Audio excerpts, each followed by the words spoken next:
కవిత episode ముగిసినట్టే అనుకుంటున్నారా? లేదు, ముగిసినట్టు కాదు. కవిత ఇంకా చాలా Silent గా, డ్రామాలు ఆడుతుంది. నిన్న కిషన్ అతను కలిసింది కదా, ఆర్ కృష్ణయ్య గారు కలిసి బీసీల యొక్క మద్దతు అడిగిందట. మరి ఆర్ కృష్ణయ్య గారు ఏం చేస్తారో, వ్రతభ్రష్టుడు అవుతాడా లేకపోతే కవితకు మద్దతు ఇస్తాడా ఆలోచించాలి. ఎందుకంటే పుడక జమ చేసి ఈనాడు బీసీల మూవ్మెంట్ ఒక మీనింగ్ఫుల్గా తయారైంది. ఇవాళ రకరకాల వాళ్ళు రకరకాల కోణాలలో ప్రయత్నం చేస్తున్నారు. కొంతమంది ఒక రకంగా, ఇప్పుడు కృష్ణయ్య గారు, జాజుల శ్రీనివాస్ గౌడ్, తర్వాత ఇంకా మళ్ళా తీన్మార్ మల్లన్న, ఇట్లా రకరకాల వాళ్ళు రకరకాలుగా చేసుకుంటూ మొత్తానికి బీసీలను అందరినీ ఏకత్రం చేసే ప్రయత్నం చేస్తున్నారు. దీంట్లో అన్నలో ఉమ్మేసినట్టుగా ఇప్పుడు ఈయన పోయి కనుక కవితతో కలిస్తే అది పరమ దుర్మార్గం అవుతుందని నా అభిప్రాయం. ఇప్పుడు ఆమె ఎపిసోడ్లో సైలెంట్గా ఉన్నది ఇప్పుడు ఎందుకో మరి.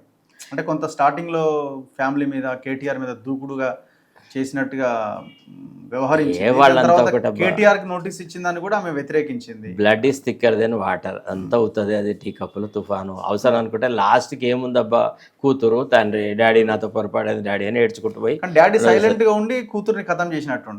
ఖతమేం చేయలేదబ్బా, ఆమెను ఆమె ఓన్ వేలో పోనిస్తున్నాడు, ఆమెకి ఇచ్చినాల్సినంత ఫ్రీడమ్ ఇస్తా ఉన్నాడు.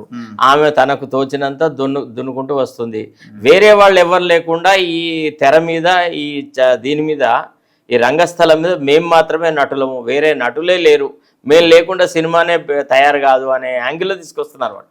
మనం విషయాలు అర్థం చేసుకోవట్లేదు. వేరే వాళ్ళ నాయకత్వము బలహీనపడుతుంది వీళ్ళు రావడం వల్ల. ఎంతకాలం గదే రామారావు, గదే నాగేశ్వరరావు వాళ్ళని చూస్తాం. కొత్త తరం నటులు వచ్చినట్టుగా కొత్త తరం రాజకీయ నాయకులు రానివ్వట్లేదు. వాళ్లే దాన్ని మొత్తం కంప్లీట్గా గుత్తాధిపత్యం పట్టినట్టుగా ఓసారి బీసీ వాదం అని, ఓసారి తెలంగాణ వాదం అని, ఇంకోసారి ఇంకో వాదం అని, ఇట్లా తీసుకొచ్చే వ్యవహారాలు చేస్తా ఉన్నా. అంతకంటే ఎక్కువేం లేదు. ఈ కవిత తండ్రితో కొట్లాడలేదు, అన్నతో కొట్లాడలేదు. ఆ మమకారం వాళ్ళకని. ఇప్పుడు ఏదో షర్మిల, జగన్మోహన్ రెడ్డి లాగా మనము కవితను, కేటీఆర్ను చూడలేము. అంటే వీళ్ళకి ఆ రకమైన ప్రతిపత్తి లేదు. సో కాబట్టి ఇదంతా అవుతుంది. సో ఇప్పుడు జూబ్లీహిల్స్ బై ఎలక్షన్ రాబోతుంది సార్, మీ అంచనా ఏంటి సార్? ఎట్లా ఉంటుంది ఒకవేళ ఎలక్షన్? చూడాలి, ఇక్కడ ఎవరు ఏ రోల్ ప్లే చేస్తారని చూడాలి.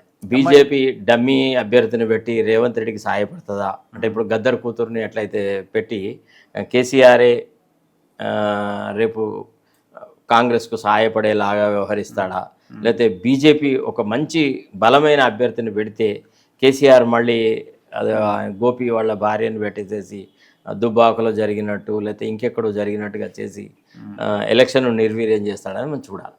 ఏది ఏమైనా కానీ ఇది బీజేపీకి పరీక్ష, తర్వాత రేవంత్ రెడ్డికి కూడా పరీక్ష.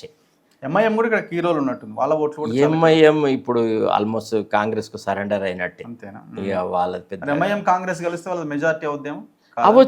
అవ్వచ్చు కూడా అట్లా చేయడానికి కూడా కృషి చేస్తారు. అవసరమైతే అసదుద్దీన్ ఓవైసీ ఆ సపోర్ట్ కూడా కాంగ్రెస్కి ఇచ్చినా మనం ఆశ్చర్యపడలేదు. ఎందుకంటే ఇంకా 3.5 సంవత్సరాలు ఈ కాంగ్రెస్ ప్రభుత్వంతో మెలగాల. ఒక్క ఎమ్మెల్యే వస్తే ఆయన ప్రభుత్వం వచ్చేది లేదు, పోయేది లేదు.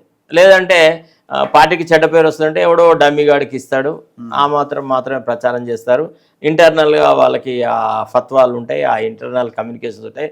అరే హమారా ఆద్మీ కాంగ్రెస్ కాయ చలో ఇది దాలో అంటే వాళ్ళు మూకుమ్మడిగా ఓట్లు వేసుకుంటారు. ఆ రకంగా జరుగుతుంది. అదే పెద్ద డెమోక్రటిక్ వ్యవహారాల్లో జరిగేటట్టుగా లేదు. Anyway, thank you very much Sharath గారు. Thank you very much. So ఇది అడ్వకేట్ శరత్ కుమార్ గారితో ఇంటర్వ్యూ. చూస్తూనే ఉండండి మన తొలి వెలుగు.